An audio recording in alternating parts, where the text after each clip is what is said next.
Peter Verkovensky thought that as soon as he was gone, Stavrogin, left to himself, would start pounding the wall with his fists, and he certainly would have liked to see it. But if so, he was deluding himself.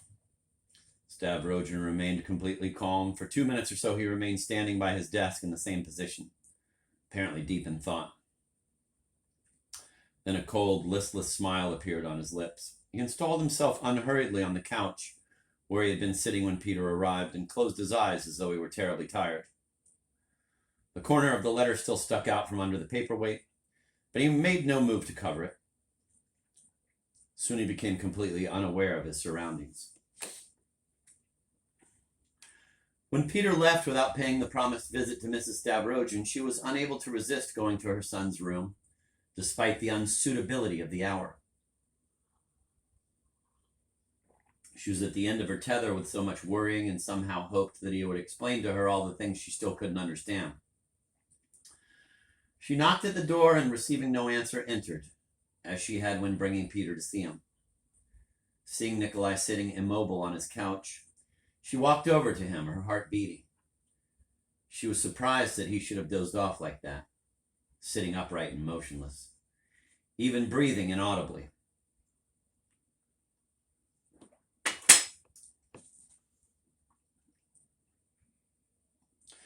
His face was pale and stern. It seemed frozen, the brows slightly knitted. He looked like a wax statue. She stood over him for maybe 3 minutes, hardly daring to breathe, and suddenly she was seized with panic.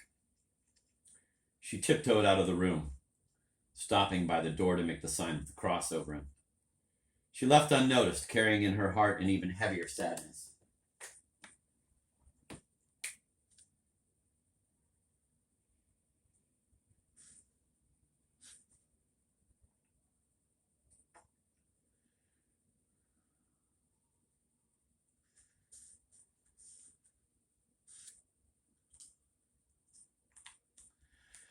Nikolai slept for more than an hour, all that time remaining in a stupor. Not a muscle stirred in his face or body. His brow remained as sternly knitted as it had been when he sat down.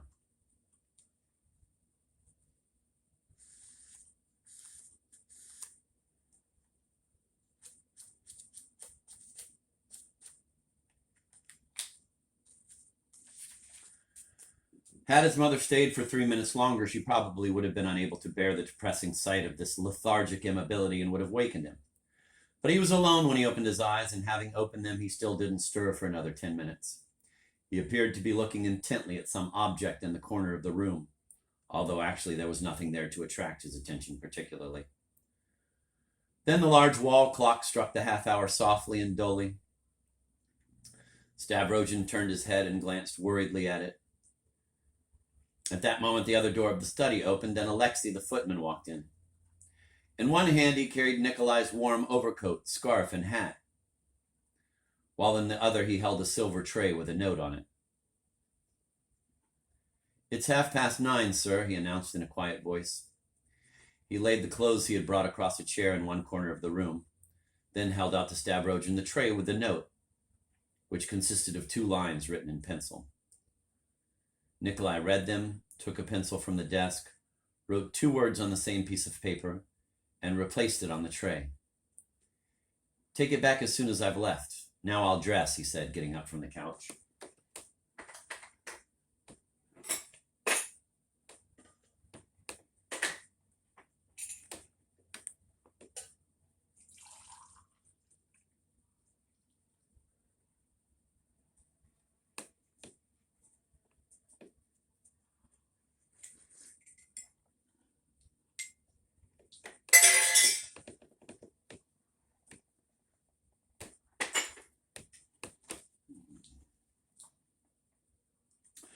Realizing that he was wearing only a light velvet jacket, he thought for a moment, then told Alexei to bring him the formal black coat he wore when paying official visits in the evening.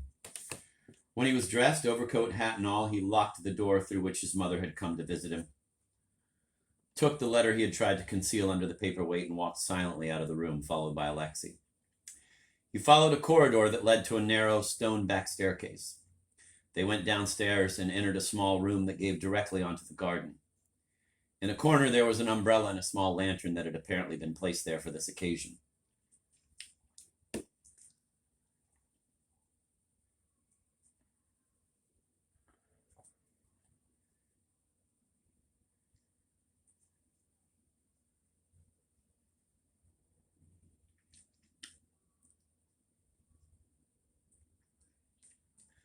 It's been raining steadily and the streets are very muddy, the footman said, trying for the last time to dissuade his master from going out. But the master opened the umbrella and, without answering, walked out into the damp, wet garden, which was dark as a cellar. The wind was howling and swaying the almost leafless trees. The narrow, sandy garden paths were soggy and slippery. Alexei was hatless and wore no overcoat. He held up the lantern, lighting the way about 3 paces ahead of him.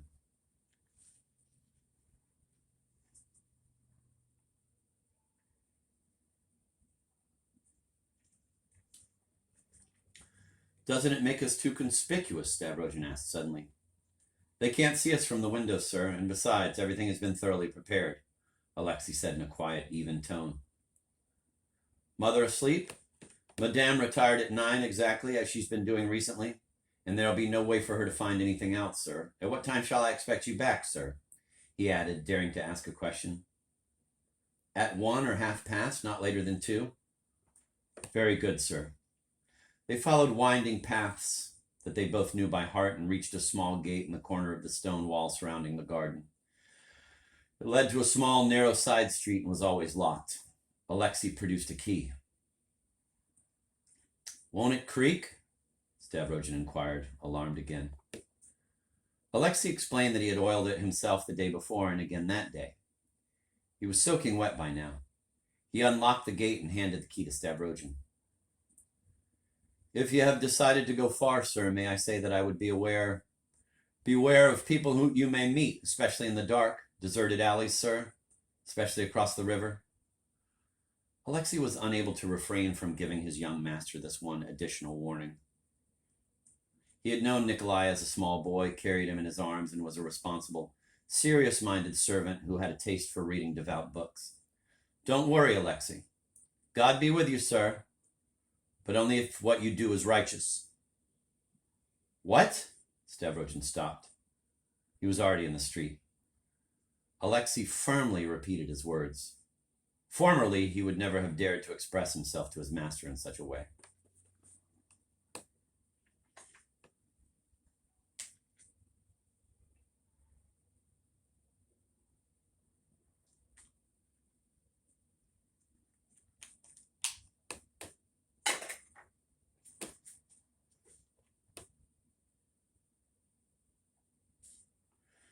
Stavrogin locked the gate, slipped the key into his pocket, and walked off along the narrow street, sinking about 3 inches into the mud with every step. At last he came out onto a long paved street, which at that hour was completely deserted. He knew the town like the back of his hand and realized that Nativity Street was still a long way away. It was after 10 when he reached the locked gates of Filipov's old house. Since the Lebekin's departure, the lower floor had been unoccupied and the windows were now boarded up, but on the upper floor, in Shatov's room, there was a light. There was no bell, so Stavrogin began to pound on the gate with his hand. The window opened and Shatov looked out into the street. It must have been difficult for him to distinguish anything, for he peered into the darkness for a full minute. Is that you? He asked suddenly. It's me, Stavrogin said. Shatov closed the window, came downstairs, and unlocked the gate. Stavrogin stepped over the high plank at the bottom of the gate and, without saying a word, walked straight toward Kirilov's cottage.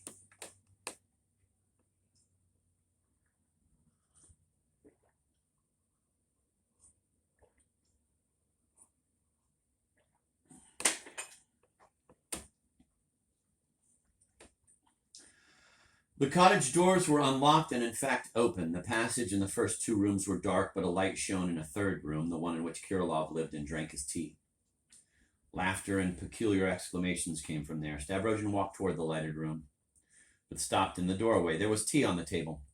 An old woman, the landlord's relative, stood in the middle of the room. She wore nothing on her head and had a rabbit fur jacket over her petticoat and a pair of old shoes on her bare feet. How can somebody have a pair of shoes on their bare feet? I get it, though. I get it. It's cold. She should have socks on.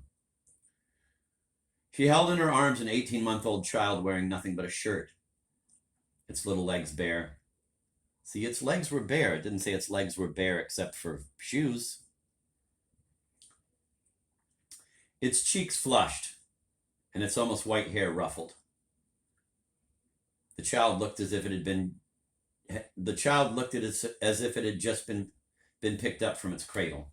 Let's go to the other one and see how they handle these bare feet with shoes on them. Just for fun, just for fun, just for fun.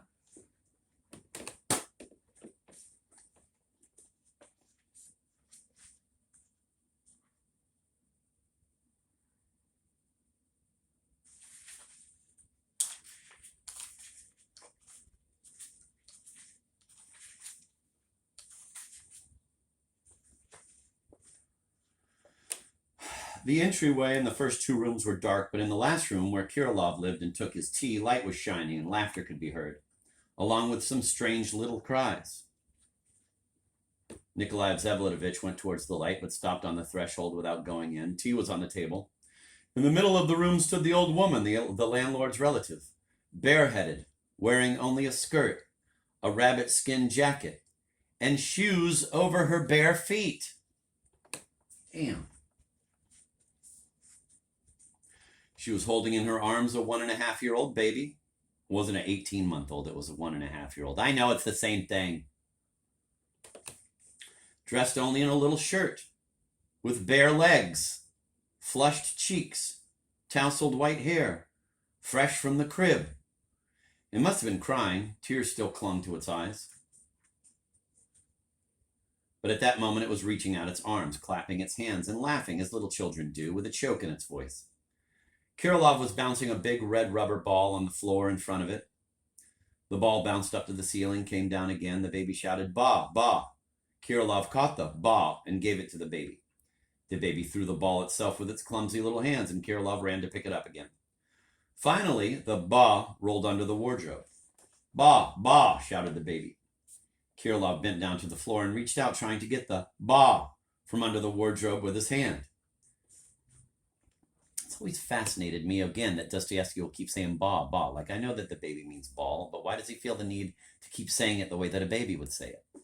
Some things shall never be known for sure. Trying to get the ba from under the wardrobe with his hand, Nikolai Vsevolatovich entered the room. The baby, seeing him, clutched at the old woman and dissolved in a long, infantile cry. She carried it out at once.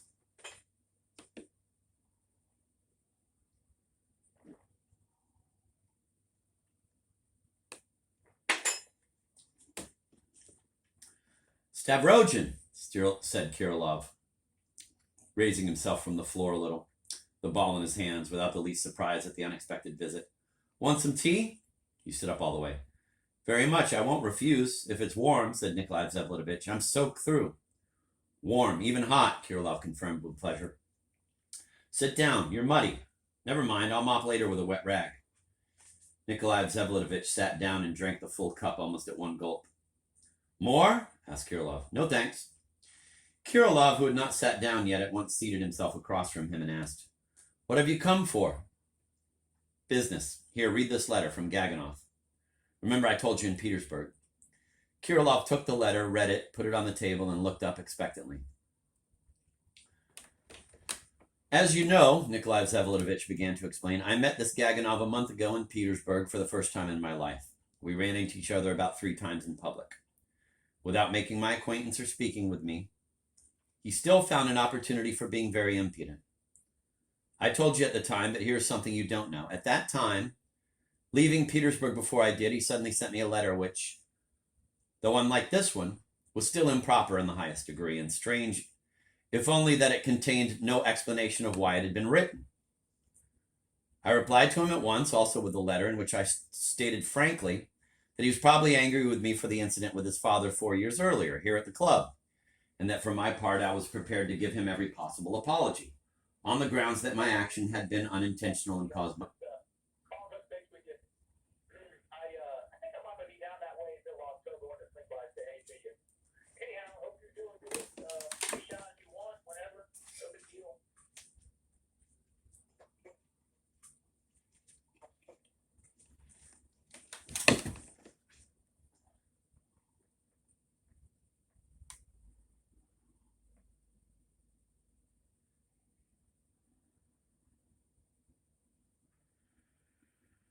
You suddenly sent me a letter which, though unlike this one, was still improper in the highest degree, and strange if only in that it contained no explanation of why it had been written. I replied to him at once, also with a letter, in which I stated quite frankly that he was probably angry with me for the incident with his father 4 years earlier, here at the club, and that for my part I was prepared to give him every possible apology on the grounds that my action had been unintentional and caused by illness. I asked him to take my apologies into consideration. He did not reply and left, and now I find him here, completely enraged. I've been told of his several public comments about me, utterly abusive and with astounding accusations. Finally, today comes this letter, such as no one surely has ever received, with curses and such expressions as, "You're beaten, mug. I've come in hopes that you will not refuse to be my second." You say a letter no one received, Kirilov remarked. In rage, it's possible. Written more than once. Pushkin wrote to Hikern. All right, I'll go. Tell me how.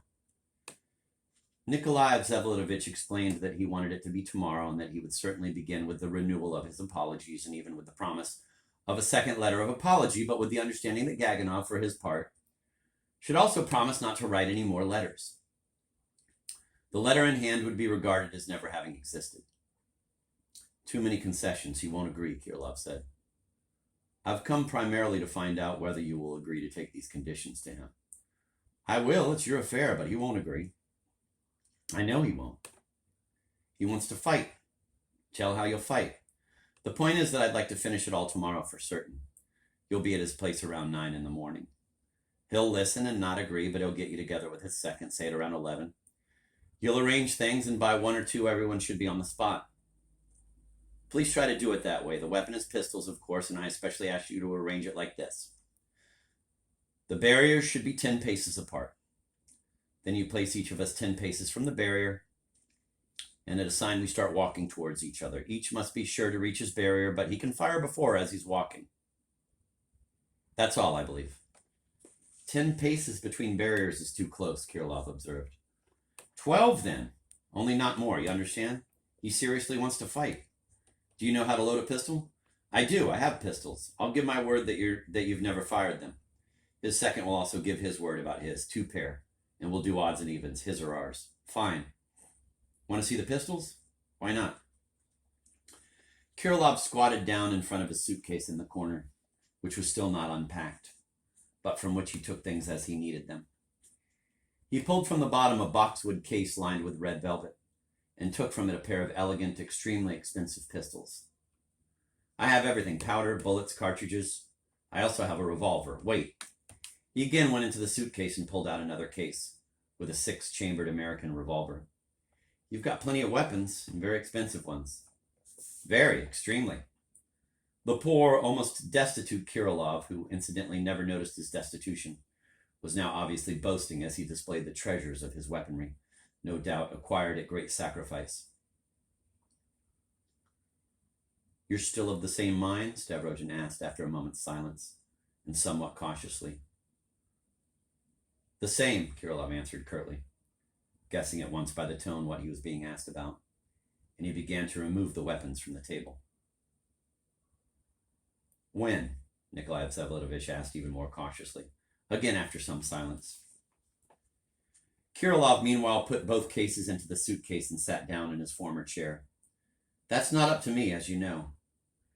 When they say, he muttered, as if the question were somewhat burdensome, but at the same time with an obvious readiness to answer all other questions. He looked at Stavrogin, not tearing his black, lusterless eyes away, with a certain calm but kind and affable feeling. I, of course, understand shooting oneself, Nikolai Vsevolatovich began again, frowning somewhat after a long, 3-minute-long, thoughtful silence.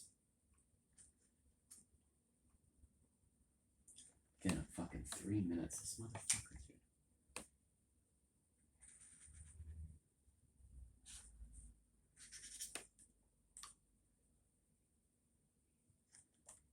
Ouch. Bitch. After a long 3-minute-long thoughtful silence. It was a long 3-minute-long thoughtful silence, in case you didn't catch that.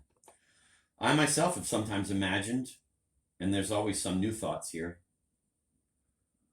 if one did some villainy or worse, some shame that is disgrace, only very mean and ludicrous so that people would remember it for 1,000 years and spit on it for 1,000 years, and suddenly comes the thought, one blow in the temple and there will be nothing. What do I care then about people and how they'll be spitting for 1,000 years, right? You call that a new thought? Kirillov said after some reflection. I don't call... Once when I reflected, I felt quite a new thought. Felt a thought, Kirillov repeated.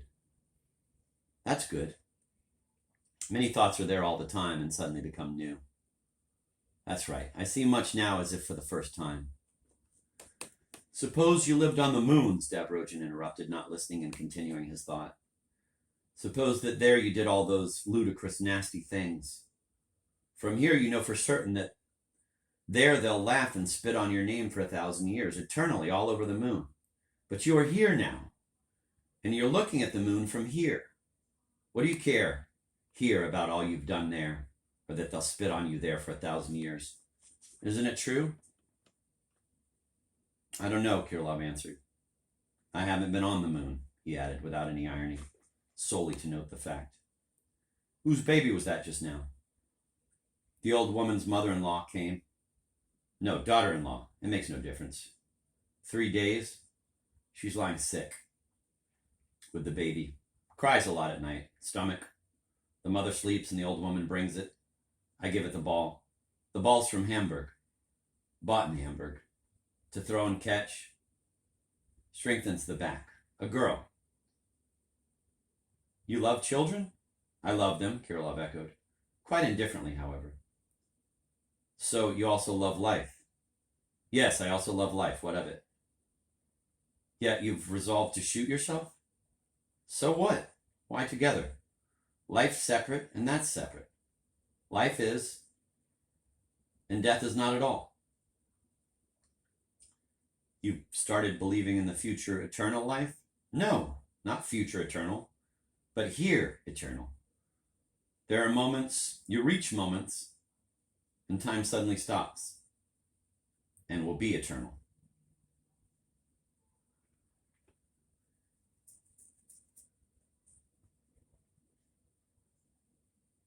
You hope to reach such a moment? Yes. It's hardly possible in our time, Nikolai Tseplovich responded, also without any irony, slowly and as if thoughtfully. In the apocalypse, the angel swears that time will be no more. I know, it's quite correct there, clear and precise. When all mankind attains happiness, time will be no more, because there's no need. A very correct thought. And where are they going to hide it? Nowhere. Time isn't an object, it's an idea. It will die out in the mind. Old philosophical places, the same since the beginning of the ages, Stavrogin muttered with a certain squeamish regret. The same since the beginning of the ages, no others, ever. Kirillov picked up with flashing eyes, as if this idea held nothing short of victory. You seem to be very happy, Kirillov? Yes, very happy, the later replied, as if making the most ordinary reply. But you were upset still so recently, angry with Loputin. Now I'm not scolding, then I didn't know I was happy. Yet, have you seen a leaf? A leaf from a tree? I have. I saw one recently, a yellow one with some green, decayed on the edges, blown about by the wind. When I was 10 years old, I'd close my eyes on purpose in winter and imagine a leaf, green, bright, with veins, and the sun shining. I'd open my eyes and not believe it because it was so good. Then I'd close them again. What's that, an allegory? No, why? Not an allegory. Simply a leaf. One leaf. A leaf is good. Everything is good. Everything? Everything. Man is unhappy because he doesn't know he's happy, only because of that. It's everything, everything. Whoever learns will at once immediately become happy that same moment. This mother-in-law will die, and the girl will remain. Everything is good. I discovered suddenly. And if someone dies of hunger or someone offends and dishonors the girl, is that good? Good. And if someone's head gets smashed in for the child's sake, that's good too. And if it doesn't get smashed in, that's good too. Everything is good, everything. For all those who know that everything is good, If they knew it was good with them, it would be good with them. But as long as they don't know it's good with them, it will not be good with them. That's the whole thought. The whole, there isn't any more. And when did you find out that you were so happy? Last week, on Tuesday, no, Wednesday. Because it was Wednesday by then, in the night. And what was the occasion? I don't remember, just so. I was pacing the room. It makes no difference. I stopped my clock. It was 2:37. As an emblem that time should stop, Kirilov did not reply. They're not good, he suddenly began again, because they don't know they're good. When they find out, they won't violate the girl. They must find out that they're good. Then they'll all become good at once. All. To a man. Well, you did find out, so you must be good. I am good. With that I agree, incidentally, Stavrogin muttered frowningly. He who teaches that all are good will end the world. He who taught it was crucified. He will come, and his name is the man God. The God man, the man God. That's the whole difference. Can it be you who lights the icon lamp? Yes, I lit it. You've become a believer? The old woman likes the icon lamp. She's busy today, Kirilov muttered. Well, you don't pray yet. I pray to everything. See, there's a spider crawling on the wall. I look and am thankful to it for crawling. His eyes lit up again. He kept looking straight at Stavrogin, his gaze firm and unflinching. Stavrogin watched him frowningly and squeamishly, but there was no mockery in his eyes. I bet when I come the next time you'll already believe in God, he said, getting up and grabbing his hat. Why? Kirilov also rose. If you found out that you believe in God, you would believe, but since you don't know yet that you believe in God, you don't believe, Nikolai Vsevolatovich grinned. It's not that, Kirilov thought it over. You've inverted my thought. A drawing room joke. Remember what you've meant to me in my life, Stavrogin. Goodbye, Kirilov. Come at night. When? Why, you haven't forgotten about tomorrow. Ah, I forgot. Don't forget. Don't worry. I won't oversleep. At 9 o'clock. I can wake up whenever I want to. I go to bed and say at 7 o'clock, and I wake up at 7. At 10 o'clock, and I wake up at 10. You have remarkable qualities, Nikolai Vsevolatovich looked at his pale face. I'll go and unlock the gate. Don't bother. Shatov will unlock it. Ah, Shatov. Very well. Goodbye.